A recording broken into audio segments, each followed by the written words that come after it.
ఎడారి ఊష్ట్రపక్షి క్రూరత్వం.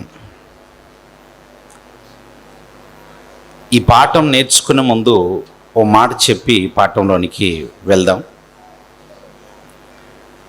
సాధారణంగా జీవరాశులకి చాలా బలం ఉంటుంది. అందులో బలమైన జీవరాశులు ఉంటాయి.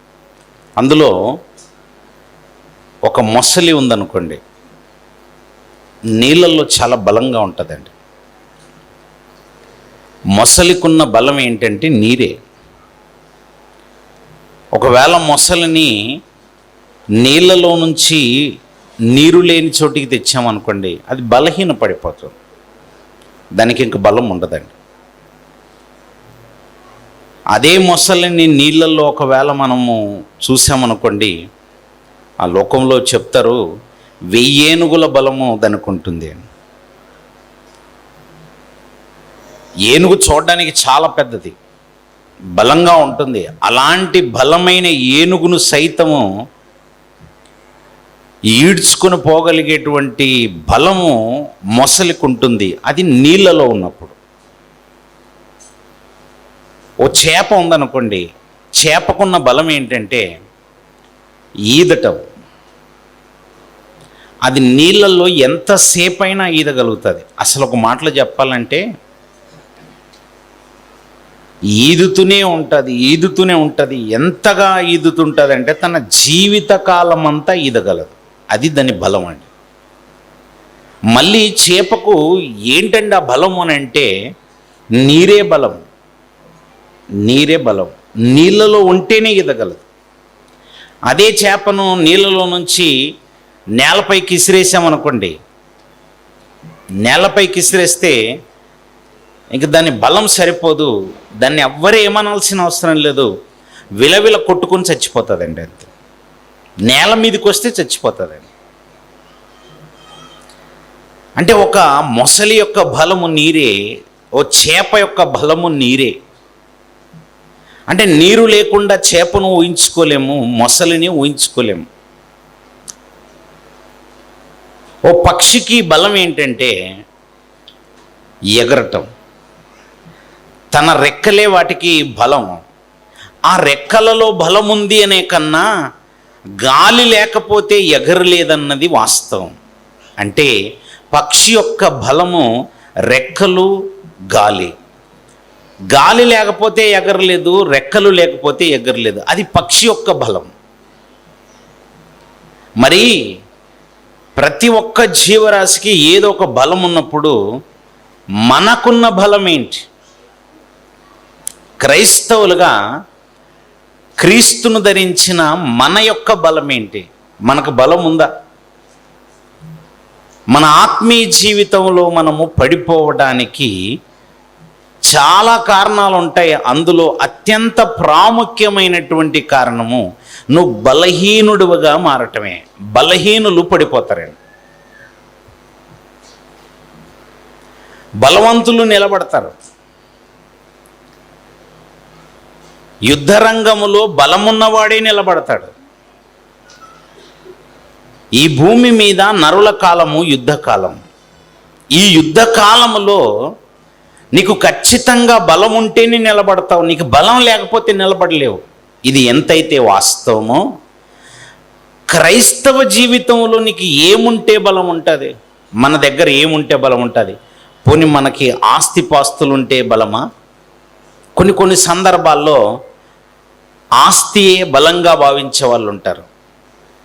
స్థాన బలము అని స్థానికంగా ఉన్నప్పుడు చాలా బలవంతులుగా ఉంటుంటారు కొందరు. భుజబలం అని వాళ్ళకున్నటువంటి కండలను బట్టి ఇది నా భుజబలము, నాకున్నటువంటి బలము నా కండబలం అని భావించే వాళ్ళు ఉంటారు. అంటే మన భుజబలము, కండబలము, ఆస్తి బలము, ధన బలము, స్థాన బలము ఇవి మనకు బలంగా ఉంటాయా? మీరు చూడండి, చాలా కండలు తిరిగిన వీరులు కూడా అనారోగ్యంతో పడకపై పడుకున్నప్పుడు వాళ్ళ బలము అక్కరకు రాదప్పుడు. ఆస్తి ఉంటుంది వాళ్ళకి, అది అక్కరక్క రాదు. వాళ్ళకి స్థలాలు ఉంటాయి, అవి అక్కరక్క రాదు. అలాగని చుట్టూ చాలామంది ప్రజలు ఉంటారు, వారెవ్వరూ అక్కరకు రారు. ఓ చిన్న రోగం రాగానే నేను బలహీనుడిని అని అంటాము. ఆ బలహీనుడు కాస్త ఒకరి సపోర్ట్ గురించి చూస్తుంటాడు. దయచేసి నన్ను ఎవరైనా నడిపిస్తే బాగుండు అనుకుంటుంటాడు. అక్కడే అర్థమైపోతుంది అవి మనకు బలం కాదని. మరి మనకు బలం ఏంటి అసలు? ఏదుంటే మనం బలంగా ఉంటాం? మన ఆత్మీయ జీవితంలో మనం ఏది ఉండటం వల్ల బలంగా ఉంటాం? శరీర దారుఢ్యం ఎలాగున్నా పర్వాలేదు, ఒకవేళ ఘోరాతి ఘోరమైన రోగిగా ఉన్నా పర్వాలేదు, నడినెత్తు నుంచి అరికాలు వరకు లాజరు గారికి ఉన్నట్టుగా కురుపులున్నా పర్వాలేదు, ఎన్నో భయంకరమైన రోగాలతో నువ్వు వేధింపబడుతున్నా పర్వాలేదు, అసలు నీ ఆరోగ్య స్థితి ఎలాగున్నా పర్వాలేదు, అది పక్కనెట్టండి. అవి మనకి పరలోకాన్ని తెచ్చిపెట్టలేవు. మన ఆత్మీయ జీవితంలో మనం ఎప్పుడు బలంగా ఉంటాం? బాగా గుర్తుంచుకోండి. ఓ మొసలికి నీరు ఎలాగైతే బలమో, ఓ చేపకి నీరు ఎలాగైతే బలమో, ఓ పక్షికి రెక్కలు గాలి ఎలాగైతే బలంగా ఉండి అవి బలంగా పరిగెత్తగలవో, బలంగా ఎగరగలవో, బలంగా ఈదగలవో, మన జీవితంలో కూడా ఆత్మీయంగా మనము బలంగా ఉండాలంటే మనలో ఒకటి ఉండాలి. యోహాను గారు రాసిన మొదటి పత్రిక, యోహాను గారు రాసిన మొదటి పత్రిక 2వ అధ్యాయము 14వ వచనం చూడండి ప్రియులారా.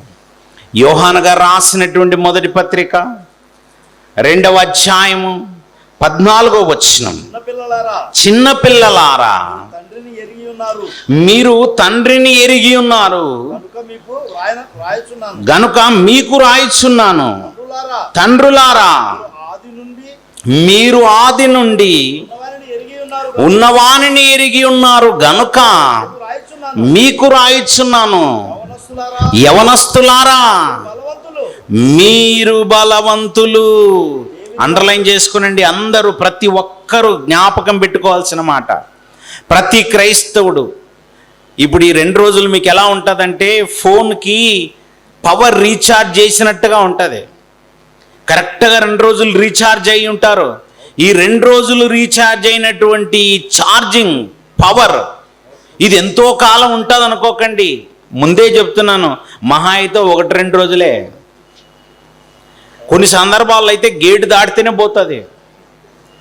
గేట్ బయటికి వెళ్ళిపోగానే అలా వెళ్ళిపోతుందండి, పవర్ డిశ్చార్జ్ అయిపోతుంది వెంటనే. మీకు బలము ఏముండాలో తెలుసా? ఇదిగో యవనస్తులారా, మీరు బలవంతులు. కండబలం కాదు, అండబలం కాదు, స్థానబలం కాదు, ఇవేవి కాదట. మీరు బలవంతులు. యవనస్తులుగా ఉన్న వాళ్ళు ఎలా బలవంతులు అవుతారో చెప్తున్నాడండి. యవనస్తులకున్న బలము గురించి చెప్తున్నాడు. ఏంటా బలము? దేవుని వాక్యము మీ యందు నిలుచుచున్నది గనుక మీరు దృష్టిని జయించి ఉన్నారు. మీలో దేవుని వాక్యం ఉండటం వల్ల మీరు బలవంతులు. దేవుని వాక్యము ఎవరిలో అయితే ఉంటుందో వాళ్ళు బలంగా ఉంటారండి. అంటే చేప బలం మనకు తెలుసు, మొసలి బలం మనకు తెలుసు, నీ బలము కూడా నీకు తెలియాలి. ఇప్పుడు మీ బలం ఏంటో మీరే అంచనా వేసుకోగలరు. మీకు ఎన్ని పాఠాలు వస్తే మీరు అంత బలంగా ఉంటారండి. బైబిల్లోని విషయాలు మీరు ఎంత తెలుసుకుంటే మీరు అంత బలవంతులు అయిపోతుంటారు. చాలామంది ఒకానొక స్టేజ్ వరకు వచ్చేసి ఇంకా నేర్చుకోవటం ఆపేస్తుంటారండి.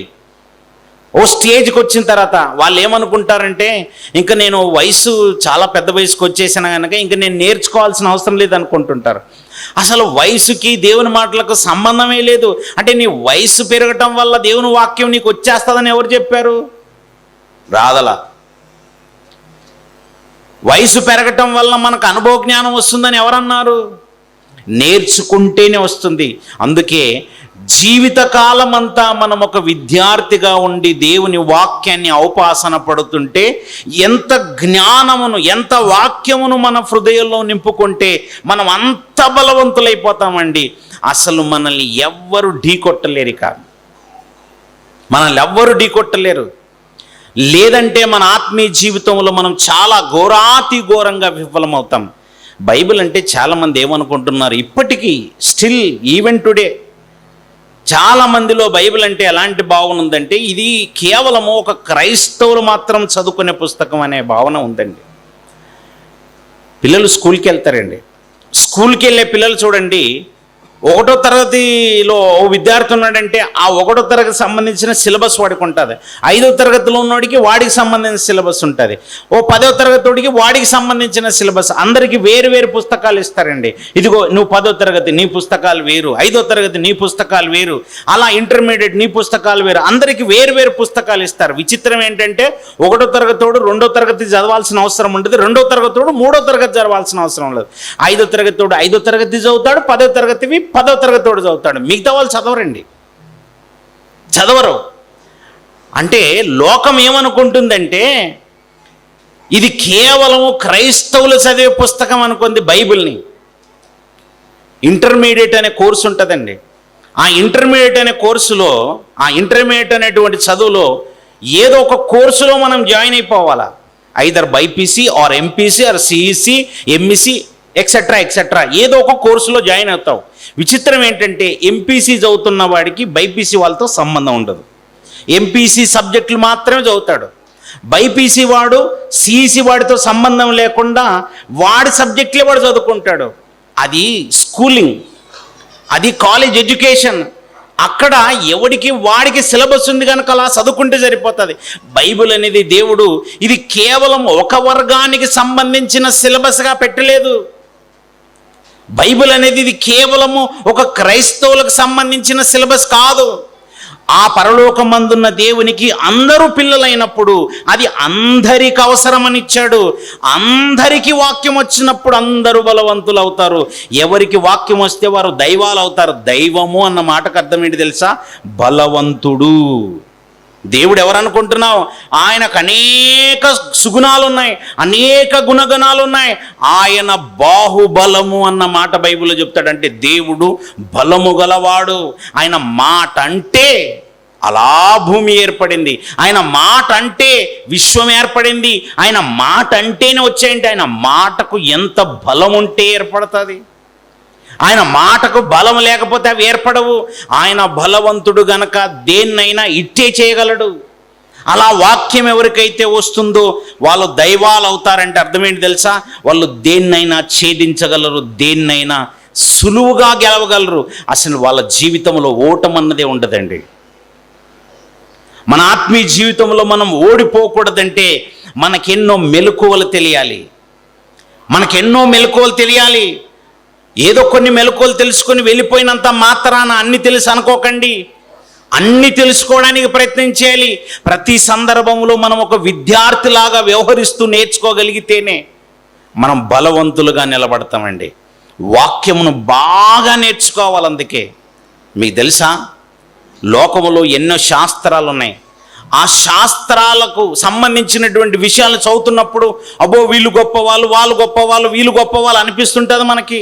శాస్త్రాలు రాసినటువంటి వాడు శాస్త్రవేత్తగా కనబడతాడు, పాండిత్యం తెలిసిన వాడు పండితుడుగా కనబడుతుంటాడు. లోకములో వాళ్ళని స్కాలర్స్ అంటారు, ఇంటలెక్చువల్స్ అంటారు, రీసెర్చర్స్ అంటారు, రకరకాల పేర్లతో చెప్తుంటే ఆ సౌండింగ్ వినగానే మనం ఏమనుకుంటాం తెలుసా? అమ్మో చాలా గొప్ప వాళ్ళు అనుకుంటాం. మీకు తెలుసా, ఇవన్నీ పేర్లు ఒకవైపు పెట్టండి, బైబిల్ తెలిసిన వాడిని ఒకవైపు పెడితే బైబిల్ తెలిసినవాడే వీళ్ళందరికంటే గొప్పవాడుగా ఉంటాడండి. బైబిల్ తెలిసిన వాడు ఎప్పుడు వీళ్ళందరికంటే గొప్పవాడుగానే ఉంటాడు. ఈరోజు మనం ఆలోచిస్తున్న ఊష్ట్ర పక్షి క్రూరత్వం అనేటువంటిది మీరు బైబిల్లో నుంచి చూస్తే ఆశ్చర్యపోతారండి. అసలు దేవుడు ఆ పక్షి గురించి చెప్పాడన్న విషయమే చాలా మందికి తెలియదు. ఆ పక్షి అన్నది ఒకటి ఉందన్న విషయమే తెలియదు. మన చేతిలో ఉన్న బైబిల్లో ఉందన్నది తెలియదు. దాంతో దేవుడు మనకేం నేర్పించాలనుకున్నాడో తెలియదు. మూడు పాఠాలు చెప్పానండి ఇప్పటివరకు, ఇది 4వ పాఠం. ప్రతి పాఠంలో ఆత్మీయ పాఠం నేర్చుకోవాలి. మీరు ఆత్మీయ పాఠం నేర్చుకోకుండా ఎంత నేర్చుకున్నని ఆత్మీయ జీవితంలో దాన్ని ఎలా అన్వయించుకోవాలో నీకు తెలియదు. పాఠాలు నేర్చుకుంటున్నప్పుడు ఇది నేను ఎలా అన్వయించుకోవాలి నా జీవితంలో అన్న మెలకువలు కూడా మీకు తెలియాలి. భర్త ఏం చేస్తాడంటే మార్కెట్కి వెళ్ళి కూరగాయలు పట్టుకొని వస్తాడు, రేషన్ తీసుకొని వస్తుంటాడు, మొత్తం సరుకులన్నీ తీసుకుని వచ్చేసి భార్య చేతికి అప్పగిస్తాడు. ఇప్పుడు భార్యకు తెలియాల్సిన మెలకువలు ఏంటంటే ఏ వంటకాన్ని ఎలా చేయాలో ఆమెకు తెలియాలి. అలాగని మా ఆయన మొత్తం వేళ్ళతో సహా ఆకురు తెచ్చాడని వేళ్ళు కూడా కట్ చేసి ఆకురు లేసి వండేసింది అనుకో, వచ్చిన మిరపకాయలన్నీ అందులోనేసి, వంకాయలు అందులోనేసి, బీరకాయలు అందులోనే వేసి, మొత్తం అంతా తరగకుండా దేన్ని క్లీన్ చేయకుండా అందులో వేసింది అనుకోండి, భూమి మీద ఎవడు తినడు దాన్ని. ఈ భూమి మీద ఎవరు దాన్ని తినరు. ఎందుకు? అలా కాదు మరి చేయాల్సింది. ఆమెకు తెలియాల్సిన మెలకువలు ఏంటంటే బీరకాయల్ని ఎలా వండాలి, వంకాయల్ని ఎలా వండాలి, ఇవన్నీ మెలకువలు తెలిస్తే వండగలదు. బైబిల్లో దేవుడు ఒక రా మెటీరియల్ పెట్టాడు. ఆ రా మెటీరియల్ని మన ఆత్మీయ జీవితంలో మనం ఎలా అన్వయించుకోవాలో తెలిసినప్పుడే నువ్వు బలవంతుడవుతావు. అంటే మనము ఎప్పుడు బలహీనులముగా మారే అవకాశం ఉందో అవి తెలియాలి, మనం ఎప్పుడు బలవంతులుగా ఉండే అవకాశం ఉందో అవి తెలియాలి. ఈ రెండు తెలియగలిగినప్పుడే మన ఆత్మీయ జీవితంలో మనం విజయం సాధిస్తాం. లోకంలో పక్షుల గురించి చదివేటువంటి శాస్త్రాన్ని ఆర్నిథాలజీ అంటారండి, పక్షి శాస్త్రం అని అంటారు. భారతదేశానికి సంబంధించినటువంటి ఒక ఆయనను సలీం అలీ అనేటువంటి ఒక శాస్త్రవేత్తని పక్షి శాస్త్ర పితామహుడు అని అంటారండి. ఎందుకు ఆయనను పక్షి శాస్త్ర పితామహుడు అన్నారంటే పక్షుల గురించి ఆయన బాగా అధ్యయనం చేశాడట.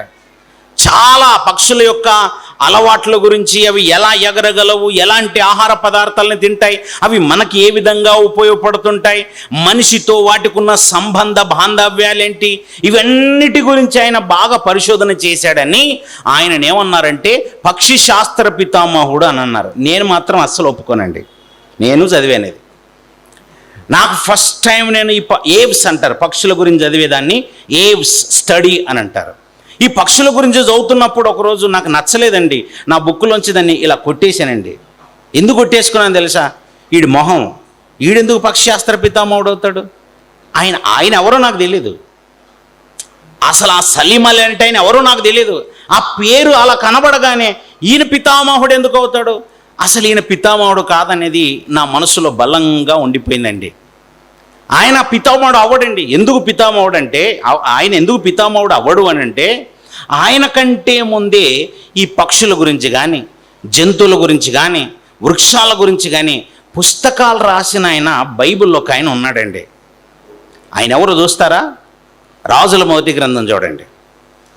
రాజుల మొదటి గ్రంథము 4వ అధ్యాయము 33వ వచనం చూడండి ప్రియులారా. రాజుల మొదటి గ్రంథము 4వ అధ్యాయము 33వ వచనం. మరియు గట్టిగా చదవాలి. మరియు లెబానోనులో ఉండు దేవదారు వృక్షమునే గాని గోడలో నుండి మొలుచు హిస్సోపు మొక్కనే గాని చెట్లన్నిటినీ అండర్లైన్ చేసుకోండి, చెట్లన్నిటి గుంటి థియోప్రాస్ట్ చెప్పలేదు, లిన్నేస్ చెప్పలేదు. చాలామంది థియోప్రాస్ట్ చెప్పాడు, లిన్నేస్ చెప్పాడని వాళ్ళ పేర్లు తర్వాత రాసుకున్నారు. వాళ్ళకంటే ముందే సొలొమోను గారు చెప్పారు. ఇంకేం చెప్పారట? మరియు మృగములు, పక్షులు, ప్రాకు జంతువులు, జలచరములు అను వాటినన్నిటిని గురించి అండర్లైన్ చేసుకోండి అన్నమాట. అన్నిటి గురించా, కొన్నిటి గురించా? అన్నిటి గురించి అంటే అర్థం ఏంటి? మన కంటికి కనబడుతున్న పక్షులన్నిటి గురించి, మన చుట్టూ ఉన్నటువంటి జంతువులన్నిటి గురించి, ఆరిన నేల మీద ఉన్న జంతువులన్నిటి గురించి, జీవరాశులన్నిటి గురించి రీసెర్చ్ చేశాడట. ఎవరో తెలుసా? ద వాయిస్ కింగ్ సొలొమోను గారండి. సొలొమోను గారు ఆల్రెడీ పుస్తకాలు రాశారట. మరి ఏమన్నా పుస్తకాలు ఎక్కడ ఉన్నాయి? పుస్తకాలు ఏవి? ఈ ప్రశ్న కూడా వచ్చిందండి నాకు. ఏవి మరి ఆ పుస్తకాలు? ఆ పుస్తకాలు అవసరం లేదు గనకనే దేవుడు వాటిని బైబిల్లో మనకు ఇంక్లూడ్ చేయలేదు. అంటే పక్షి శాస్త్రం గురించి ఆయన రాయలేదు అనుకోకండి, జంతు శాస్త్రం గురించి ఆయన రాయలేదు అనుకోకండి. గోడలో మొలిచేటువంటి చిన్న హిస్సోపు మొక్క మొదలుకొని దేవదారు వృక్షాలు చాలా పెద్దవైనటువంటి ఆ వృక్షాల గురించి కూడా ఆయన రాశాడు.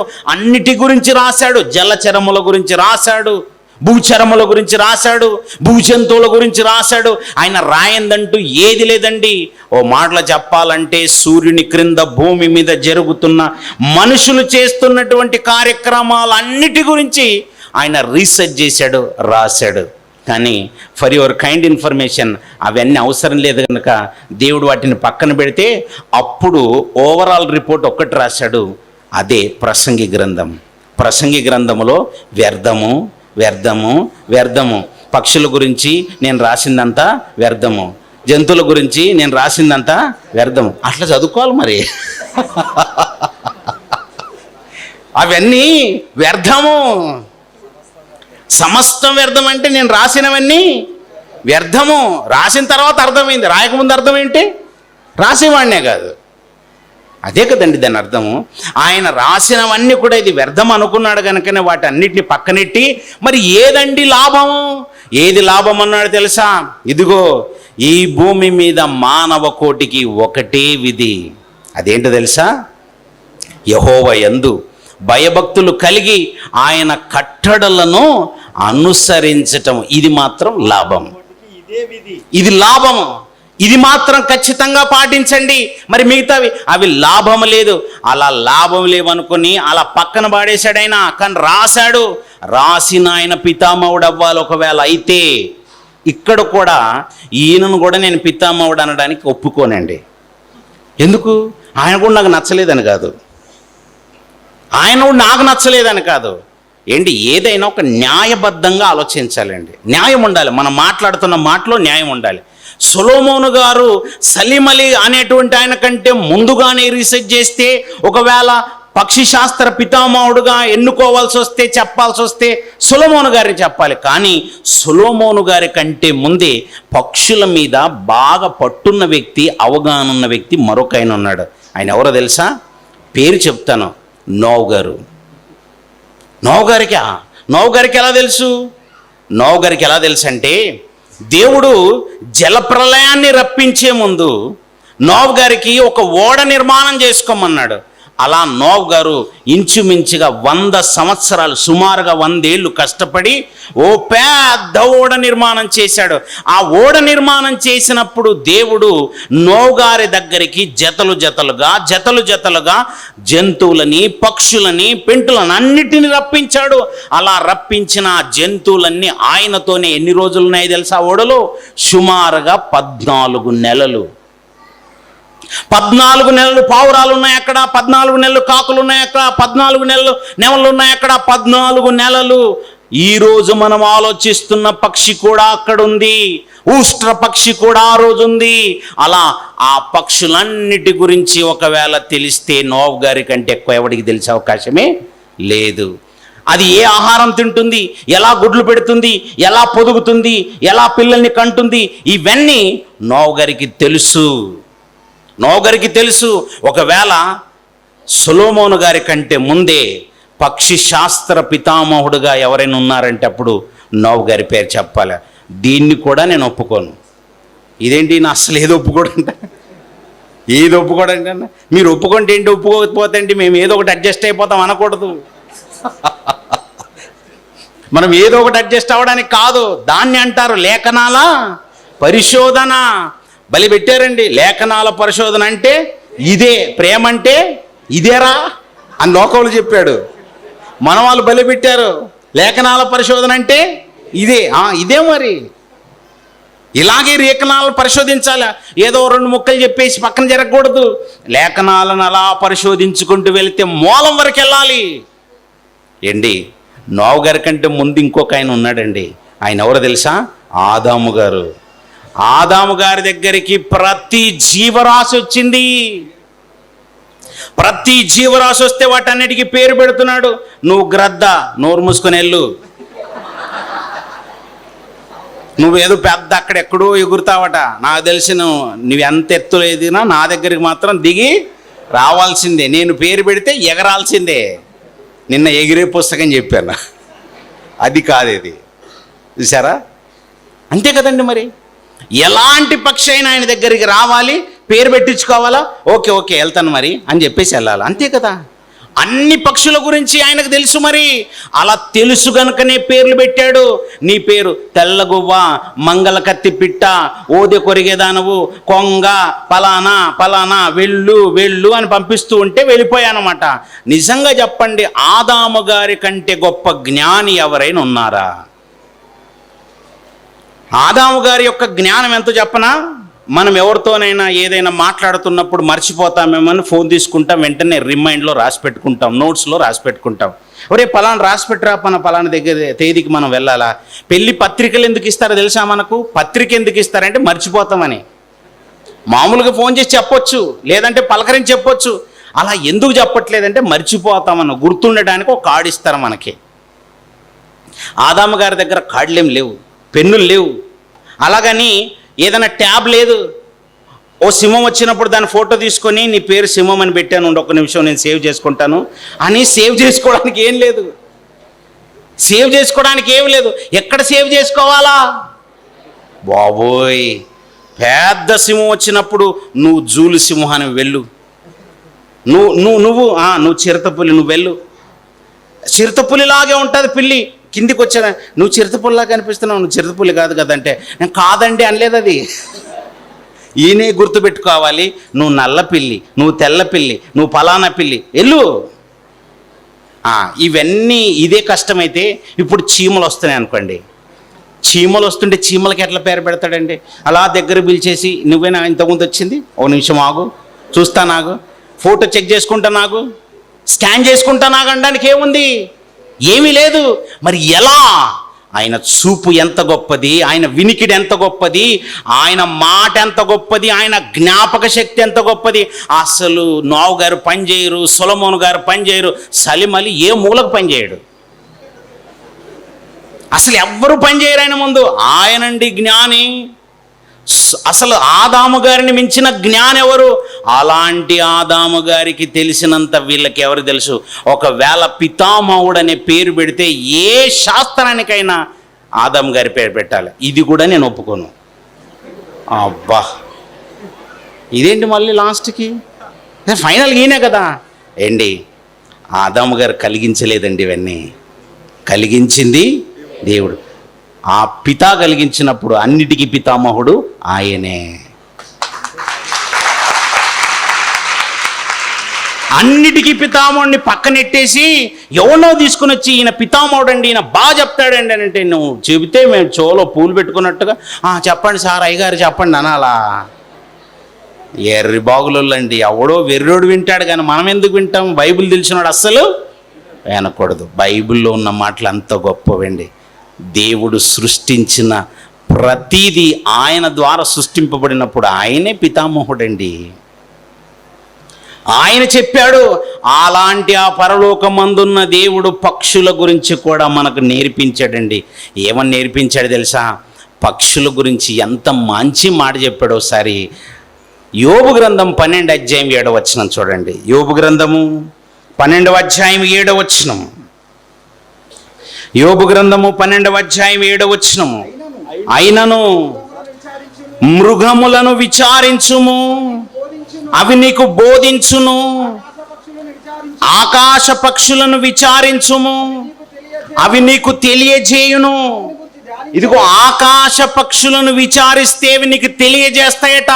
ఆకాశ పక్షులని మనం ఏమని విచారించాలి? వాటి దగ్గరికి వెళ్ళి మనం ఏమంటున్నాడు తెలుసా? ఎంక్వైరీ చేయండి అంటున్నాడు. విచారించటం అంటే పదండి మీరు పోలీస్ స్టేషన్కి పదండి, మిమ్మల్ని విచారించాల్సిందని. పోలీస్ స్టేషన్కి తీసుకెళ్ళి విచారించే విచారణ కాదు. దొంగల్ని పోలీసులు తీసుకెళ్ళి పోలీస్ స్టేషన్లో వేసి లాఠీ పట్టుకొని విచారిస్తుంటాడు, ఆ విచారణ కాదు. మరి ఏ విచారణ? ఏ విచారణ తెలుసా? విచారణ అనగానే మనం తెలుసుకోవాల్సిన విచారణ కూడా ఉందోటి. విచారించటము. రైల్వే స్టేషన్కి వెళ్ళగానే ఒక గది కనబడుతుంది, అక్కడ పేరు రాసి పెట్టి ఉంటుంది, ఎంక్వైరీ హౌస్ అని ఉంటుంది, ఎంక్వైరీ అని ఉంటుంది.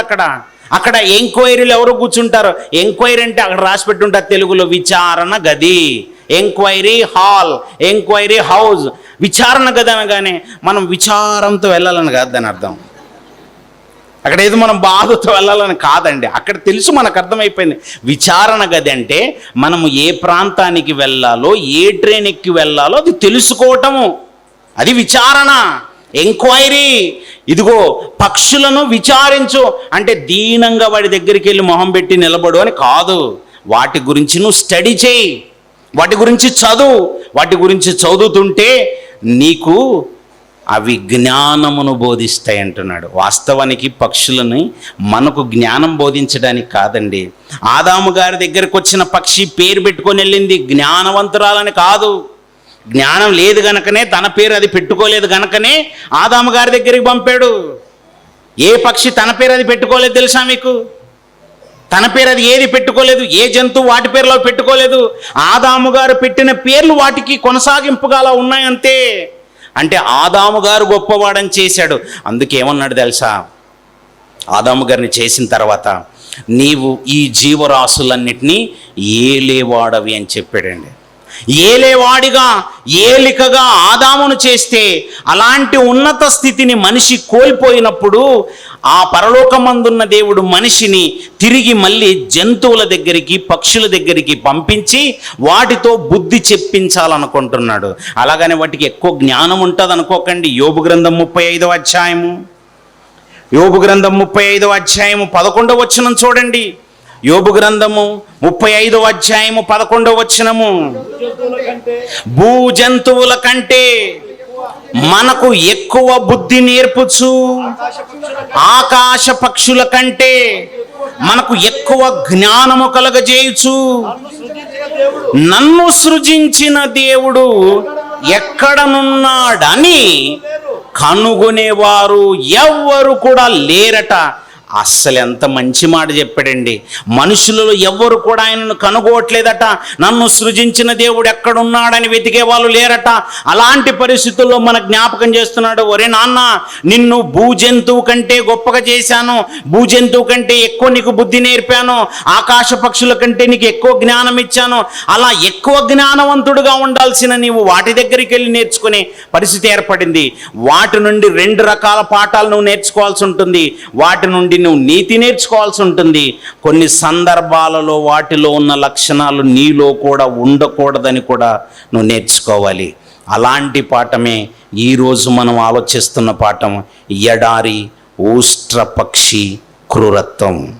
ఇది ఎలా ఉంటుందో విలాప వాక్యముల గ్రంథం చూడండి. విలాప వాక్యముల గ్రంథము 4వ అధ్యాయము 3వ వచనం. ప్రియులారా, విలాప వాక్యముల గ్రంథము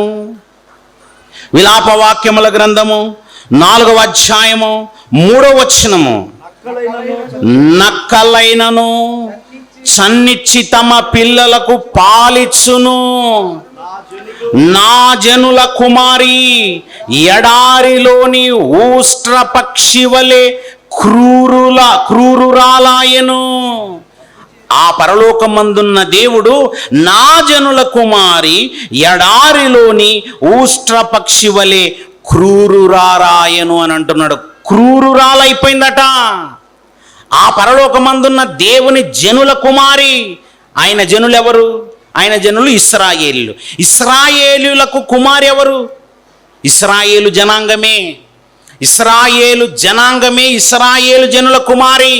ఆ ఇశ్రాయేలు అనేటువంటి పేరులో నుంచి వచ్చిన జనాంగమును నా జనుల కుమారి అంటే ఒక జనాంగాన్ని ఒక కుమారితో, ఒక ఆడ మనిషితో పోల్చి చెప్తున్నాడు. సియోను కుమారి అని అంటాడు. సియోను కుమారి అంటే యెరూషలేము కుమారి అని అంటాడు. యెరూషలేము కుమారి అంటే ఒక్కరిని కాదు, దాని అర్థం ఒక జాతిని ఉద్దేశించి చెప్తున్నాడు, ఓ జనాంగమును ఉద్దేశించి చెప్తున్నాడు. మనల్ని కూడా, భారతదేశంలో ఉన్న మనల్ని అందరినీ కూడా ఓ స్త్రీతో పోల్చి చెప్తారు. తెలుసా మీకు? ఏమని చెప్తారు తెలుసా? మనల్ని అందరినీ భారత మాత, భారత జాతిని అంతా కలిపి ఏమంటారు? భారత మాత. ఈ భారత మాత అంటే ఆమె ఎక్కడుందో చూసారా మీరు ఎప్పుడైనా? ఎక్కడైనా కనబడిందా మీకు? తెలుగు తల్లి అనే మాట విన్నారా? ఎవరామె? తెలుగు తల్లి అంటే ఆమె ఎక్కడుంది? ఇప్పుడు రాష్ట్రం 2గా విభజించబడింది. తెలుగు రాష్ట్రం 2గా విభజించబడింది. తెలంగాణ, ఆంధ్రప్రదేశ్. ఆంధ్రప్రదేశ్లో ఉన్నటువంటి వాళ్ళందరి ఆ జాతిని ఉద్దేశించి మళ్ళీ అక్కడనేమో తెలుగు తల్లి అంటుంటే, తెలంగాణ ప్రాంతంలో ఇప్పుడు కొత్త తల్లి వెలిసింది, తెలంగాణ తల్లి. నిజమండి. అంటే తెలంగాణ అనేటువంటి ఒక జాతిని ఉద్దేశించి ఒక స్త్రీతో పోల్చి చెప్తున్నారు. ఆంధ్రప్రదేశ్లో ఉన్న వాళ్ళందరిని ఉద్దేశించి అందరిని కలిపి, జాతిని కలిపి ఒక స్త్రీతో పోల్చి చెప్తున్నారు. మొత్తం భారతీయులందరినీ కలిపి భారత జాతి అన్న మాటను వాడటానికి భారత్ మాత అని అంటారు. నిజంగా ఎవరో స్త్రీ అని కాదది, మొత్తం జాతిని ఉద్దేశించి. నా జనుల కుమారి, నా జనులు ఇశ్రాయేలులు, ఆ జనుల కుమారి అంటే ఆ జాతి మొత్తం ఇశ్రాయేలు జనాంగం ఎలా అయిపోయిందట తెలుసా? అది ఊష్ట్రపక్షి వంటి క్రూరురాలుగా మారిపోయిందట. నా జనుల కుమారి ఎడారిలోని ఊష్ట్రపక్షి వంటిది అయిపోయింది. ఎడారిలోని ఊష్ట్రపక్షి చాలా క్రూరంగా ఉంటుంది, అలా క్రూరంగా అయిపోయింది. ఎంత క్రూరంగా ఉంటుందంటే దాన్ని పోలుస్తూ ఒక మాట చెప్పాడు. నక్కలు అనేటువంటివి ఉంటాయి కదా, ఈ నక్కలే అనేవి చన్నిచ్చి తమ పిల్లలకు పాలిచ్చునన్నాడు. అంటే నక్కల గురించి ఎందుకు జ్ఞాపకం చేశాడు ఇక్కడ? నక్క అనగానే జనరల్గా నక్క అనేటువంటి దాన్ని ఎలా మనము చదువుకున్నాము, నేర్చుకున్నామనంటే నక్క అనేది జిత్తులమారి, అధిక తెలివితేటలు గలది, గొడవలు పెట్టేది, అతి తెలివితేటలతో చాలా జిత్తులమారిగా వ్యవహరించేటువంటి ఒక జంతువులలో ఒక జంతువే నక్క. అందుకే యేసుక్రీస్తు వారు కూడా హేరోదును ఒక మాటతో చెప్పాడు, జ్ఞాపకం వచ్చిందా? ఆ నక్కతో వెళ్ళి చెప్పండి. హేరోదు అనేటువంటి వాడిని దేంతో పోలి చెప్పాడు? వాడు నక్క అంటే జిత్తులమారి. అంటే నక్క అనేటువంటి ఒక జాతి చాలా జిత్తులమారిగా ఉండేటువంటి జాతి, అలాంటి జంతువు. అలాంటి జిత్తులమారైనటువంటి నక్కే పిల్లల్ని కని ఆ పిల్లలకు చక్కగా చన్నిచ్చి పాలిచ్చి పెంచుతుందట. అంటే దాని అర్థం ఏంటి తెలుసా? దాని గుణము జిత్తులమారే కావచ్చు, కానీ కన్న పిల్లల్ని మాత్రము వదలకుండా వాటిని దగ్గర తీసుకొని చక్కగా చన్నిచ్చి పాలిచ్చి పోషిస్తుంది, పెంచుతుంది, సంరక్షిస్తుంది అని చెప్తున్నాడండి. అంటే ఆ నక్కకున్నటువంటి జిత్తులమారి ఆ గుణము గురించి చెప్పట్లేదు, దాని యొక్క మంచితనం గురించి చెప్తున్నాడు. జిత్తులమారే అయినా, దానిలో ఉన్న గుణము చెడ్డదే అయినా, కానీ తల్లి పాలన విషయానికి వచ్చినప్పుడు మాత్రం చాలా మంచిది అంటున్నాడండి. అదే ఈ ఎడారిలో ఉండే ఊష్ట్రపక్షిని చూసావా? ఆ ఊష్ట్రపక్షి మాత్రం చాలా క్రూరంగా ఉంటుంది అంటున్నాడు. ఇంతకీ ఊష్ట్రపక్షి అంటున్నారు, నోరు కూడా సరిగా తిరిగిన పక్షి ఎక్కడుంటుంది? మాకు మామూలుగా కోళ్ళ గురించే తెలుసు, ఎందుకంటే దాన్ని రోజు కోసుకొని తినటం ఇది ఇంతవరకే మాకు అలవాటు. అసలు ఇది ఏ పక్షి? చాలామందికి అదే డౌట్ ఉంటుంది కదా. ఎందుకంటే ఫస్ట్ చదివినప్పుడు నాకు డౌట్ వచ్చింది. దీన్ని చదవటానికి నేను రీసెర్చ్ చేసేసి కనుక్కున్నాను, అప్పుడు అర్థమైందండి. పొడవాటి అలా గొంతు కనుగొని చూసారా? ఒంటిలాగుంది కదండి, అలా ఒంటిలాగా పొడవాటిగా ఉంటుంది చూసారా? అదే ఊష్ట్రపక్షి అంటారు దాన్ని నిప్పుకోడి అని అంటారు, ఉష్ణ పక్షి అని కూడా అంటారు దానినే. ఇంగ్లీష్లో అయితే ఆస్ట్రిచ్ అని అంటారు, దీన్ని ఆస్ట్రిచ్ అని అంటారు. అంటే భారతదేశంలో పెద్దగా ఇది ఉండదు, ఎడారి ప్రాంతాల్లో ఉంటుంది ఇది ఎక్కువగా. అలాగని అతి శీతల ప్రాంతాల్లో కూడా నివసించేటువంటి పక్షి. అందులో రకరకాల జాతులు ఉన్నాయి. అలాంటి జాతుల్లో ఒక జాతే ఈ ఆస్ట్రిచ్ ఉష్ణ పక్షి. ఇది గంటకి ఇంచుమించుగా 90-100 కిలోమీటర్ల వేగంగా పరిగెత్తదండి. చిరుతలా పరిగెత్తుతుంది. ఓ మాటలో చెప్పాలంటే ఒక చిరుత కంటే వేగంగా పరిగెత్తుతుందండి ఇది, చాలా వేగంగా. దుప్పి అని ఉంటుంది చూసారా? దుప్పిలా వేగంగా పరిగెత్తదు. చూస్తేనేమో అంత బరువుగా ఉంటుంది, చాలా బరువు. దాని ఒక్కొక్క కాలు యొక్క రెట్ట చాలా మాంసపు బరువు ఉంటుందండి. అలా మాంసం కొరకు వాటిని వేటాడి అంతరించిపోయేటువంటి జాతుల్లో ఉంచారు. దాని మెడకాయ ఉంటుంది చూసారా? మెడకాయ, తన శరీరాన్ని కానుకున్న మెడకాయ అలా పొడువాటిగా ఉంటుంది. ఇంచుమించుగా 2.5 నుంచి 3.5 అలా అడుగులు ఉంటుందండి ఆ మెడకాయే. దాన్ని టోటల్ హైట్ ఉంటుంది చూసారా? ఆ హైట్ వచ్చేసి ఒక 8 నుంచి 9 అడుగుల ఎత్తుంటుందండి. చూడడానికి అలా ఉంది, మనిషి కంటే ఎత్తుంటుంది అది. మనుషుల హైట్ హార్డ్లీ ఒక 6 ఫీట్లు మనిషి ఉంటాడు, కానీ అది 9 ఫీట్లు ఉంటుంది, దానికంటే ఇంకెక్కువే ఉంటుంది. అంటే ఆల్మోస్ట్ ఒక ఫ్లోర్ హైట్ ఉంటుంది అన్నమాట. అంత పొడవాటిగా ఉంటుందండి. అంత పొడవాటిగా ఉంటుందా? దాని కాలుతో ఒక కిక్ కొట్టింది అనుకోండి, హార్ట్ స్ట్రోక్ వచ్చి చచ్చిపోతారండి. ఒకే కిక్ ఒక్క కిక్ అలా వేసేసింది అనుకోండి, ఆ కిక్కుతో సింహాలను కొట్టేస్తుందండి. అది సింహం వేటాడడానికి దాని దగ్గరకు వచ్చినప్పుడు ఒక్క కిక్ ఇచ్చేసింది అనుకో, సింహానికి గుండెపోటు చచ్చిపోతాయండి. అంత భయంకరమైనది కోడి. అంటే చాలా బలము గలదే, ఎడారిలో జీవించగలిగేటువంటి శక్తి ఉంది, ఒక ఒంటెలా ఉంది. ఒక్కొక్క దాని గుడ్డు ఉంటుంది చూసారా, పుచ్చకాయ ఎంత సైజు ఉంటాయండి బాబు, చాలా పెద్దది. దాని గురించి చదువుతుంటే అన్ని గొప్పగానే అనిపిస్తున్నాయి. విచిత్రం ఏంటంటే నేషనల్ జియోగ్రఫికల్ ఛానల్లో ఇది అందమైన పక్షి అని అవార్డు కూడా ఇచ్చారు దీనికి.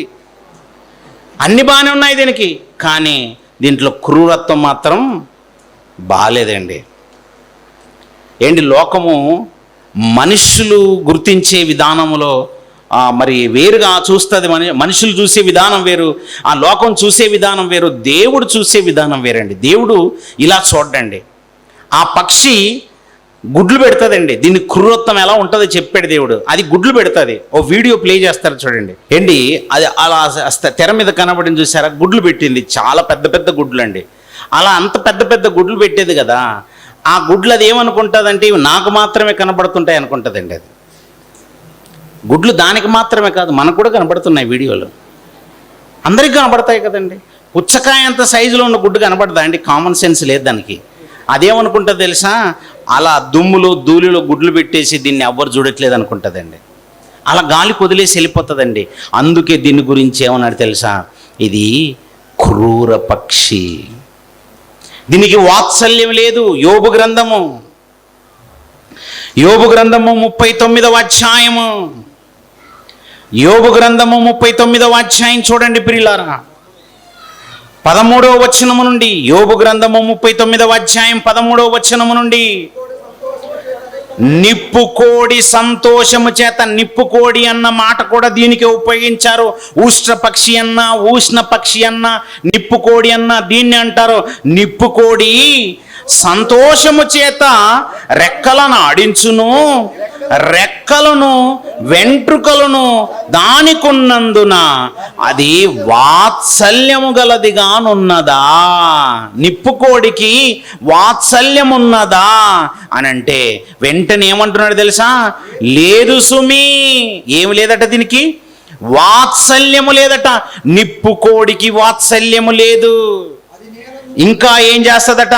అది నేలను దాని గుడ్లను పెట్టును, ధూళిలో వాటిని కాచును. ఎక్కడన్నా ధూళిలో గుడ్లను దాస్తారండి ఎవరైనా? మన ఇంట్లో కోళ్ళు ఉంటాయి అనుకోండి, కోళ్ళు పెంచుకునే వాళ్ళు ఉంటారు. కోళ్ళు ఎప్పుడైనా మీ ముందొచ్చి గుడ్డు పెడుతుందా, చాటుకి వెళ్ళిపోయి గుడ్డు పెడుతుందా? ఎప్పుడైనా మీ ముందు గుడ్డు పెట్టడం చూసారా? గుడ్లు పెట్టమండి కోళ్ళు చాలా తెలివిగా. ఏ సజ్జ మీదకి వెళ్తాయి, ఏ పొద చాటుకు వెళ్ళిపోతుంటాయి, ఎక్కడో చాటుగా వెళ్ళిపోయి గుడ్లు పెడుతుంటాయి. మనకు కనబడని చోట వెళ్ళి గుడ్డు పెట్టి ఆ గుడ్లను జాగ్రత్తగా కాపాడుకుంటుంది. అది కోడి సంరక్షణ, అది కోడి యొక్క సంరక్షణ. అందుకే దేవుడు ఏమన్నాడు తెలుసా, ఇశ్రాయేలు జనాంగాన్ని నేను ఎలా కాపాడాను తెలుసా? కోడి తన రెక్కల కింద ఏ విధంగా అయితే పిల్లల్ని కాపాడుతూ ఉంటుందో నేను ఆ విధంగా మిమ్మల్ని కాపాడాను. అలాగే దేవుడు ఇంకేదేంతో పోల్చుకున్నాడు తెలుసా? గ్రద్ద ఏ విధంగా అయితే తన రెక్కల మీద మిమ్మల్ని, అదిగో తన పిల్లల్ని మోసుకొని తీసుకుని వెళ్తుందో, నేను మిమ్మల్ని ఐగుప్తు దేశములో నుండి మోసుకొని తీసుకుని వచ్చాను అని అంటాడు. ఆ పరలోకమందున్న దేవుడు నిప్పుకోడితో తనను పోల్చుకోవట్లేదు. ఆయన పిల్లలైనటువంటి ఆయన జనాంగమును, ఆయన జనుల కుమారుని దేంతో పోలుస్తున్నాడు తెలుసా? నిప్పుకోడితో, ఉష్ట్ర పక్షితో పోల్చి చెప్తున్నాడు. ఈ ఉష్ట్ర పక్షికి వాత్సల్యము లేదు, నాకున్న వాత్సల్యము వాటికి లేదు. దేవునికున్న వాత్సల్యం ఏంటో తెలుసా అండి? దేవునికున్న వాత్సల్యము అనుదినము, ప్రతిరోజు ఆ దినమును మనం చూస్తున్నామంటే అది మన గొప్పతనం కాదు. ఆ దినాన్ని మనం చూడగలుగుతున్నామంటే ఆ పరలోకమందున్న దేవుడు ఆ దినమును చూడటానికి మన మీద తన వాత్సల్యమును నిలిపాడు. దాన్ని విలాపవాక్యముల గ్రంథము 2వ అధ్యాయము 23వ వచనము, 22, 23 వచనాలు చెప్పాడు చూడండి. విలాపవాక్యముల గ్రంథము 2వ అధ్యాయము 23, 24 వచనాలు, 22 నుంచి చదువుదాం. యెహోవా కృపగలవాడు, ఆయన వాత్సల్యత ఎడతెగక నిలుచున్నది గనుక మనము నిర్మూలము కాకున్న వారము అనుదినము నూతనముగా ఆయనకు వాత్సల్యత పుట్టుచున్నది. పరలోకమందున్న దేవునికి అనుదినము వాత్సల్యత పుడుతుందట. మీకు తెలుసా? ఈ 23వ తేదీ 24వ తేదీ మీరు సెమినార్లో ఉండాలని ఆ పరలోకమందున్న దేవుడు అనుకున్నాడు గనుక మీరు మనందరము బ్రతికున్నాము. అది మేమైనా మీరైనా మన మీద ప్రతిరోజు ఆయనకు వాత్సల్యం పుట్టింది కనుక ఈరోజు కూడా ఉదయాన్నే ఒకరి ముఖాలు ఒకరు చూసుకోగలిగాము అని అంటే, ఒకరితో ఒకరు మాట్లాడుకోగలిగాము, గుడ్ మార్నింగ్ అని అన్నామంటే అర్థం ఏంటి తెలుసా? ఈ దినము నీకు గుడ్గా ఉండడానికి కారణం ఎవరంటే ఆ పరలోకమందున్న దేవుని యొక్క వాత్సల్యము. దేవుడు ఇంత చక్కగా మన మీద వాత్సల్యాన్ని చూపిస్తూ కంటికి రెప్పలా కాపాడుకుంటూ వస్తున్నాడు. ఇశ్రాయేలును కాపాడువాడు కునుకడు నిద్రపోడు అని చెప్పాడు. ఈ మొత్తం విశ్వాన్ని ఆయనే నడిపిస్తున్నాడు. ఆయన వలన నడిపింపబడినవై నరులకు నివాస యోగ్యంగా ఉన్నటువంటి భూగోళము, ఈ విశ్వం మొత్తాన్ని ఆయనే చక్కగా నడిపిస్తూ కంటికి రెప్పలా మనల్ని కాపాడుకుంటూ వెళుతున్నాడు. ఆయన కష్టపడుతున్న ఆయన వాత్సల్యం ఇంత గొప్పదైతే ఈ పక్షి గురించి చెప్తుంటాడు. ఈ పక్షి ఓ గుడ్డును పెట్టింది, లేదా ఒక 4-5 గుడ్లను పెట్టింది. ఆ గుడ్లను చక్కగా కాపాడుకోవాలి కదా. ఆల్రెడీ గుడ్డు సైజు చాలా పెద్దది, పుచ్చకాయ అంత సైజు ఉంటుంది. అలాంటి అంత పెద్ద పెద్ద గుడ్లని ఎక్కడ పెడతాదట తెలుసా? యోబు గ్రంథం చూడండి. యోబు గ్రంథంలోని మాటను మళ్ళీ చదవండి. 13వ వచనం నుండి, నిప్పు కోడి సంతోషము చేత రెక్కలను ఆడించును, రెక్కలను వెంట్రుకలను దానికి ఉన్నందున అది వాత్సల్యము గలదిగానున్నదా? లేదు సుమి. అది నేలను దాని గుడ్లను పెట్టును, ధూళిలో వాటిని కాచును. అసలు నిజంగా అంత పెద్దగా ఉంది కదా, దాని తలకాయ అంత పెద్దగా ఉంది కదా, మనిషి అంత తలకాయ ఉంది ఇంచుమించుగా, అంత పెద్ద తలకాయలో పెద్ద మెదడే ఉంది కదా. మరి అంత పెద్ద మెదడు ఉన్నప్పుడు గుడ్లను చక్కగా కాపాడుకోవాలి కదా. అలా కాపాడదట, ధూళిలో పెడతాదట. ధూళి అనేది జనరల్గా మీరు చూడండి, అలా గాలి వీసింది అనుకో, గాలి వీస్తే ధూళి అంతా ఎగిరిపోతుంది కదా. ఈ గుడ్డు ఏమో పెద్ద సైజులో ఉంటుంది, ఇది ఎగిరిపోదు కదా. మరి ఆ గుడ్డు మాత్రం అలాగే ఉండిపోతుంది. అలా ఆ గుడ్డు మిగతా జంతువులకు కనబడినప్పుడు ఆ జంతువులు వచ్చేసి దాన్ని తొక్కేసి దాని లోపల ఉన్నటువంటి పిల్లల్ని చంపేస్తాయి. అంటే దీనికి వాత్సల్యం లేదా? అయ్యో ఇది నేనే పెట్టిన గుడ్డు కదా, ఇందులో నుంచి రాబోతున్నటువంటి పిల్లలు నా పిల్లలు కదా అనేటువంటి వాత్సల్యం లేదా? లేదు, అస్సలు బాధ్యత లేదు. చాలా క్రూరంగా ఉంది. అందుకే వాత్సల్యము లేదు సుమి. అది నేలను దాని గుడ్లను పెట్టును, ధూళిలో వాటిని కాచును. దేని పాదమైన వాటిని త్రొక్కవచ్చునని అయినను, అడవి జంతువులు వాటిని చితకదొక్కవచ్చునని అయినను అనుకొనకనే ఉన్నది. అసలు కనీసం ఆలోచించట్లేదట. ఏ జంతువన్నా వచ్చేస్తుందేమో, అవి తొక్కేస్తాయేమో, నా పిల్లలు చచ్చిపోతాయన్న కనీసం ఇంకితం లేదట. తన పిల్లలు తనవి కానట్టు వాటి ఎడలాది కాఠిన్యము చూపును, దాని కష్టము వ్యర్థమైనను దానికి చింత లేదు. ఒక ఆస్ట్రిచ్ ఒక గుడ్డు పెట్టాలంటే దాని చేతిలో ఉండేది కాదు. గుడ్డు పెట్టాలన్నా, అది పొదగాలన్నా, ఒక జంతువు కానీ ఒక పక్షి కానీ దానంతట అది పెట్టదు. ఆ పరలోకమందున్న దేవుడు దానికి ఇచ్చినటువంటి భాగ్యము, ఆ భాగ్యమునిచ్చేసి బాధ్యతగా కాపాడమనిస్తే గుడ్లు పెట్టేస్తుంది, పిల్లల్ని కాపాడదు. కాఠిన్యత ఉంది, కఠినత్వం ఉంది. దాని మనసు అసలు బాధ్యతగా చూడదట. వాత్సల్యము లేని జీవి, బాధ్యత లేని జీవి, ప్రేమ లేని జీవి, దయ లేదు, దానికి జాలి లేదు, పిల్లల పట్ల కాఠిన్యంగా ఉంది. అలాగని పోని నా కష్టం అంతా వ్యర్థమైపోతుంది కదా, ఇన్ని గుడ్లు పెట్టాను కదా కష్టపడి అని ఏం లేదట. పోతే పోన్లే అన్నట్టుగా గాలి కొదిలేసింది అనమాట. ఇదే లక్షణాలు ఇశ్రాయేలు జనాంగానికి ఉన్నాయట. కరెక్ట్గా ఇశ్రాయేలు జనాంగానికి ఇవే లక్షణాలు ఉన్నాయని ఉష్ట్ర క్రూర పక్షితో పోల్చి చెప్తున్నాడు వాళ్ళని. అలాంటి వాళ్ళుగా మనలో ఎవరు ఉండకూడదని ఇవన్నీ చెప్తున్నాడు. నిజంగా వాళ్ళకు అలాంటి లక్షణాలే ఉన్నాయా? అలాంటి స్వభావం వాళ్ళకు ఉందంటే ఎస్, నా స్వాస్థ్యము అని చెప్పబడిన నా పిల్లలు. ఇర్మియా గ్రంథము 12వ అధ్యాయం 9వ వచనములో నా స్వాస్థ్యము అని అంటున్నాడు చూడండి. ఇర్మియా గ్రంథము 12వ అధ్యాయము 9వ వచనము, నా స్వాస్థ్యము నాకు పొడల క్రూర పక్షి ఆయన, క్రూర పక్షులు దాని చుట్టూ కూడుచున్నవా, నా స్వాస్థ్యము అని అన్నాడు. చూసారా, నా స్వాస్థ్యం అని ఎవరినంటారు? గర్భఫలము యెహోవా ఇచ్చు బహుమానము, కుమారులు దేవుడు అనుగ్రహించు స్వాస్థ్యము.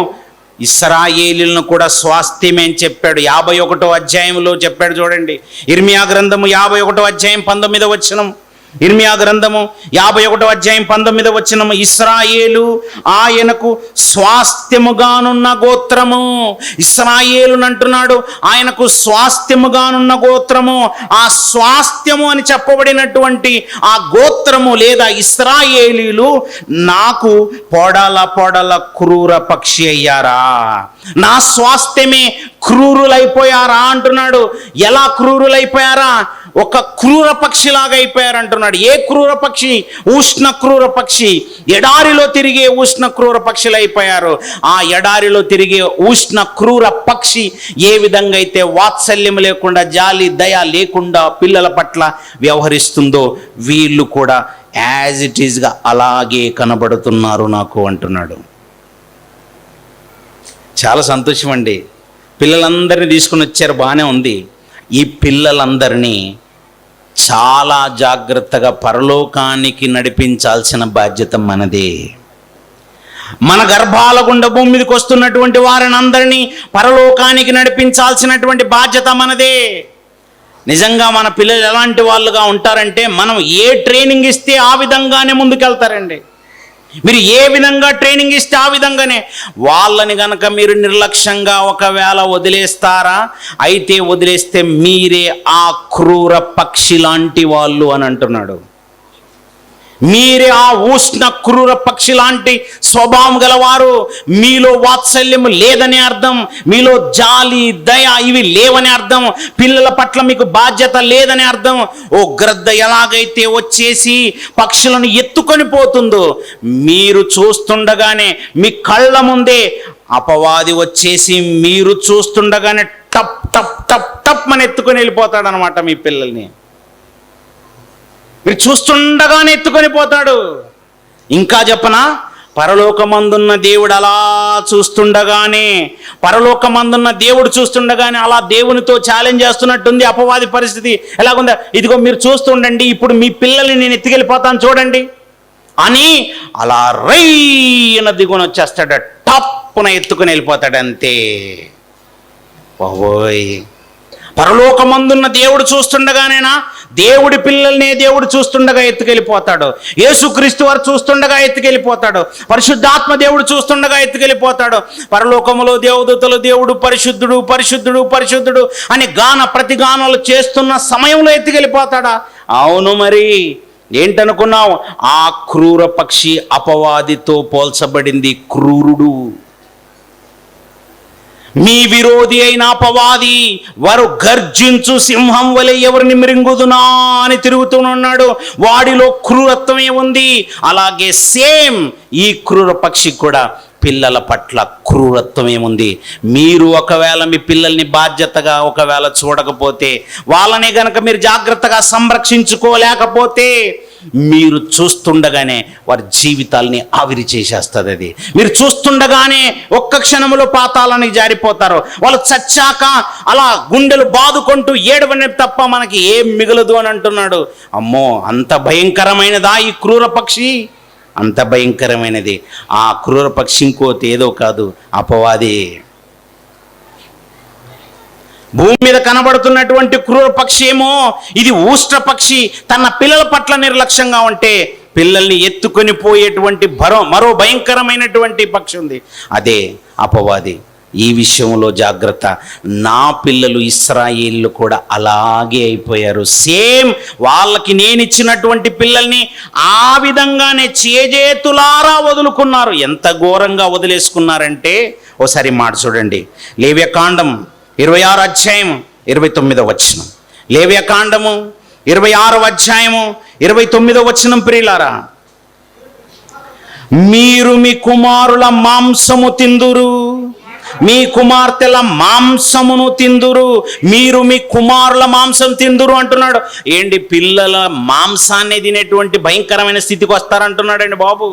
పిల్లల్ని సంరక్షించడం పక్కనెట్టండి, పిల్లల మాంసాన్ని తింటారట. ద్వితీయోపదేశ కాండము 28వ అధ్యాయము 52వ వచనం నుండి చూడండి ప్రియులారా. ద్వితీయోపదేశ కాండము 28వ అధ్యాయము 52వ వచనము నుండి, మరియు నీవు ఆశ్రయించిన ఉన్నత ప్రాకారము గల నీ కోటలు పాడు వరకు నీ దేశమందంతటను నీ గ్రామములన్నిటిలోనూ వారు నిన్ను ముట్టడి వేయుదురు. నీ దేవుడైన యెహోవా నీకిచ్చిన నీ దేశమందంతట నీ గ్రామములన్నిటిలోనూ నిన్ను ముట్టడి వేయుదురు. అప్పుడు ముట్టడిలోను నీ శత్రువులు నిన్ను పెట్టు ఇబ్బందిలోను నీ గర్భఫలములను అనగా నీ దేవుడైన యెహోవా నీకిచ్చిన నీ కుమారుల యొక్కయు నీ కుమార్తెల యొక్కయు మాంసము తిందువు. బాబోయ్, ఇశ్రాయేలు జనాంగము, నా జనుల కుమారి ఎంత క్రూరంగా అవుతుందో చెప్తున్నాడు.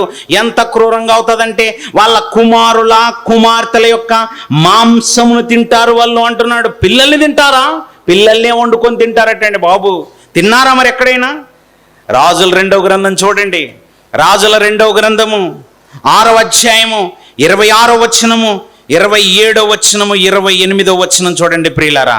రాజుల 2వ గ్రంథము 26వ అధ్యాయము 26, 27, 28 వచనాలు అంతటా ఇశ్రాయేలు రాజు ఆ ప్రాకారం మీద నడుస్తూ వెళ్తున్నాడట. అలా సంచారము చేయిచు చూస్తూ వెళ్తున్నప్పుడు ఒక స్త్రీ రాజును చూచి, రాజువైన నా ఏలినవాడా సహాయం చేయమని కేకలు వేయట విని, ఇదిగో యెహోవా నీకు సహాయము చేయనని నేనెక్కడి నుండి నీకు సహాయము చేయుదును? కళ్ళములో నుండి అయినను ద్రాక్ష గానుగలో నుండి అయినను దేనినైనను ఇచ్చి సహాయము చేయ వల్లపడదని చెప్పి నీ విచారమునకు కారణమేమని రాజుగారు అడగగా, ఆ స్త్రీ అంటుంది, ఈ స్త్రీ నన్ను చూచి నేటి ఆహారమునకు నీ బిడ్డనేమో రేపు మనము నా బిడ్డను భక్షించుదుము అని చెప్పినప్పుడు మేము ఇద్దరం ఒక అగ్రిమెంట్కి వచ్చేసి నా బిడ్డను వంట చేసుకొని తింటిమి. ఏం చేసుకొని తిన్నారట? బిడ్డను వంట చేసుకొని తిన్నారట. వాత్సల్యము గల స్త్రీలు ఏం చేస్తారట తెలుసా? విలాపవాక్యముల గ్రంథము 4వ అధ్యాయం 10వ వచనములో, వాత్సల్యము గల స్త్రీల చేతులు తాము కనిన పిల్లలను వండుకొనెను. నా జనుల కుమారుడికి వచ్చిన నాశనములో వారి బిడ్డలు వారికి ఆహారమైరి. పిల్లలే ఆహారం అవుతారా? ఓరే నాయనో, ఇంత ఘోరమైన జనాంగం ఏంటండి బాబు. కన్న పిల్లల్ని తినటం ఏంటండి? కన్న పిల్లల్ని తినటం ఏంటి? అందుకే చెప్పాడు, వారు ఉష్ట్ర క్రూర పక్షులు. వారు ఉష్ట్ర క్రూర పక్షుల లాంటి వాళ్ళే. ఉష్ట్ర క్రూర పక్షి గుడ్లను పెట్టి వాటిని పొదగకుండా గాలికి వదిలేసి ఎంతైతే కఠినంగా క్రూరంగా వాత్సల్యము లేనిదిగా వ్యవహరిస్తుందో, అలాగే నా జనుల కుమారి నా జనాంగము కూడా పిల్లల్ని కన్నవారిని నా కొరకు గొప్పగా పెంచి పరలోకానికి నడిపించాల్సినటువంటి వాళ్ళని వాళ్ళే కోసేసుకొని వండేసుకొని తిన్నారు. అలాంటి క్రూరులు అంటున్నాడండి. అలాంటి క్రూర జనాంగము ఒక ఇశ్రాయేలు అని చూపించి మనకేం చెప్తున్నాడు తెలుసా? ఇదిగో నాయన, అలాంటి వారుగా మీరుండకూడదు. మీరు మీ నిమిత్తము మీ పిల్లల నిమిత్తము ఏడవండి. మీ పిల్లల్ని చక్కగా పెంచటం కొరకు ఏడవండి. మీరు ఉష్ణ క్రూర పక్షిలాగా అవ్వకండి. మీ పిల్లల్ని దేవుడిచ్చినటువంటి గర్భఫలాల్ని చిన్ననాటి నుండి చక్కగా దేవుని సన్నిధిలో పెంచి ఆయన చేతికి అప్పగించండి.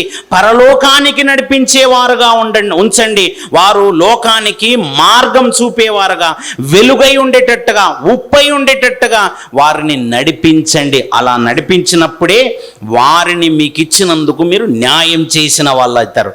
లేదంటే మీరు కూడా ఆ ఇశ్రాయేలు జనాంగంలాగా మీ పిల్లల్ని బలర్పించిన వాళ్ళే అవుతారు దయ్యానికి.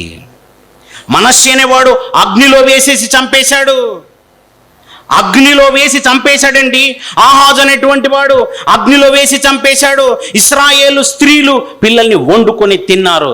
అలా వాళ్ళు వండుకొని తిన్నారు, మీరు లోకానికి వదిలేసి తిన్నట్టే. దేవుని కొరకు పెంచని ప్రతి కుటుంబము పిల్లల్ని వండుకొని తింటున్నట్టే, వాళ్ళని భక్షిస్తున్నట్టే, వారి జీవితాలను భక్షిస్తున్నట్టే, వారిని పరలోకానికి వెళ్లకుండా హరిస్తున్నట్టే మీరు కూడా క్రూర పక్షుల్లాంటి వాళ్ళే అవుతారు అంటున్నాడు. ఆ పరలోకమందున్న దేవుని అనాది కాల సంకల్పాన్ని వమ్ము చేయకండి. మీకిచ్చినటువంటి పిల్లల్ని నరకానికి చేజార్చకండి. మనస్సు అనేవాడు అగ్నికి ఆహుతి చేస్తే మనము నరకానికి ఆహుతి చేస్తున్న వాళ్ళలో ఉంటున్నామేమో ఆలోచించండి. ఆ రోజు ఇచ్చినటువంటి పిల్లల్ని గర్భాల నుంచి వచ్చినటువంటి పిల్లల్ని వండుకొని తింటే మనము కూడా ముక్కలు ముక్కలు చేసి సాతానికి బలిస్తున్నామేమో ఒకసారి ఆలోచించండి. అలాంటి వారి జాబితాలో మనం ఉండకుండా ఉండాలంటే మన పిల్లల్ని దేవుని సన్నిధిలో చక్కగా పెంచాలని నన్ను నేను హెచ్చరించుకుంటూ ఈ మాటల చేత మిమ్మల్ని హెచ్చరిస్తూ నా మాటలు ముగిస్తున్నాను. కళ్ళు మూసుకోనండి, ప్రార్థన చేస్తాను. పరిశుద్ధుడైన మమ్మల్ని కన్న మా తండ్రి, దేవా, ఈ భూమి మీద ఉన్నటువంటి జీవరాశులన్నిటిలో నుంచి ఏదో ఒక పాఠాన్ని నేర్చుకోవటానికి విలువైన సంగతులు మా కొరకు దాచిపెట్టి ఉంచారు నాయన. అందులో భాగంగానే ఉష్ణపక్షి యొక్క క్రూరత్వాన్ని మేము నేటి దినాన తెలుసుకోగలిగాం. మీరు సృజించిన పక్షుల ద్వారా మాకు మీరు పాఠం నేర్పించారు నాయన. ఆ క్రూర పక్షుల మా స్వభావం ఉండకూడదని మమ్మల్ని మేము సరిచేసుకుంటూ పరలోకానికి బాటలు వేసుకునేటువంటి వారముగా మేము అందరం ఉండులాగున మీ కృప, మీ తోడు, మీ సన్నిధి మీ పిల్లగా మా అందరికీ ప్రసాదించి నడిపించండి. గత 2 రోజులుగా ఇదిగో తండ్రి, మీ పిల్లలు మీ సన్నిధిలో ఎంతో ఓపికతో ప్రయాసపడి మీ మాటలు విన్నారు. వారి హృదయాల్లో నింపుకున్న ప్రతి మాట వారి జీవితంలో అన్వయించి అనేక మందిని మీ కొరకు చక్కగా నడిపించేవారుగా మీ పిల్లలు ఉండేలాగా కృపను అనుగ్రహించండి. ఇంత చక్కటి కార్యక్రమాన్ని ఏర్పాటు చేసినటువంటి ఆదోని కళాశాల ప్రిన్సిపల్ గారిని, వైస్ ప్రిన్సిపల్ గారిని, వారికి సహకారులుగా ఉన్నటువంటి జతపని వారైనటువంటి మీ ప్రియ పిల్లలందరినీ, ప్రయాసపడి ఆహారమును సిద్ధం చేసిన వారిని, ప్రాంగణమును సిద్ధం చేసిన వారిని, ఎందరైతే ప్రత్యక్షంగా పరోక్షంగా ప్రయాసపడ్డారో వారందరినీ మీ సన్నిధిలో జ్ఞాపకం చేసుకొని మీ పిల్లలకు రావాల్సిన పరసంబంధమైన ప్రతి ఆశీర్వాదాలు ఇచ్చి నడిపించమని, మంచి ఆరోగ్యాలు మీ పిల్లలకి ఇవ్వమని కోరుతూ, వేదిక పైన ఉన్న దైవజనులు దైవదాసులందరినీ మీ సన్నిధిలో జ్ఞాపకం చేసుకోమని ఈ 2 రోజులుగా ఇదిగో తండ్రి ముందు మాట్లాడినటువంటి తర్వాత మాట్లాడినటువంటి దైవ సేవకులైనటువంటి ఉపేందర్ ఆయన, సంతోష్ అన్నయ్యను, వారి పరిచర్య అంతట్లో మీ తోడు మీ కాపుదలంచి, వారి ప్రయాణాలన్నింటిలో మీ తోడు మీ కాపుదలంచి మీ సన్నిధిలో గొప్పగా మీ పరిచయలు వాడుకోమని ప్రాధేయపడుతున్నాం. ఇంతటి మహాజ్ఞానాన్ని మాకు నేర్పి సమాజంలో ఉన్నతంగా ప్రకటించినట్లు శిక్షణనిచ్చి తీర్చిదిద్దిన మా ఆత్మీయ తండ్రి జయశాలి గారిని జ్ఞాపకం చేసుకునండి. మీ కుమారుడి ద్వారా సమాజానికి అందవలసిన విలువైన సంగతులు అందించమని ప్రాధేయపడుతూ నేటి దినాన సభ ముగించుకొని వారి వారి స్థలాలకు బయలుదేరి వెళ్తున్న మీ ప్రియులైన పిల్లలందరినీ మీ సన్నిధిలో జ్ఞాపకం చేసుకొని ఇదిగో తండ్రి క్షేమంగా వారి గమ్యస్థానాలకు చేర్చమని కోరుతూ మా ప్రభువును మీ ప్రియ కుమారుడనైన యేసుక్రీస్తు వారి పరిశుద్ధమైన నామంలో ఈ ప్రార్థన అడిగి వేడుకొంచున్నాం పరమ తండ్రి. ఆమేన్. మీ అందరికీ వందనాలండి.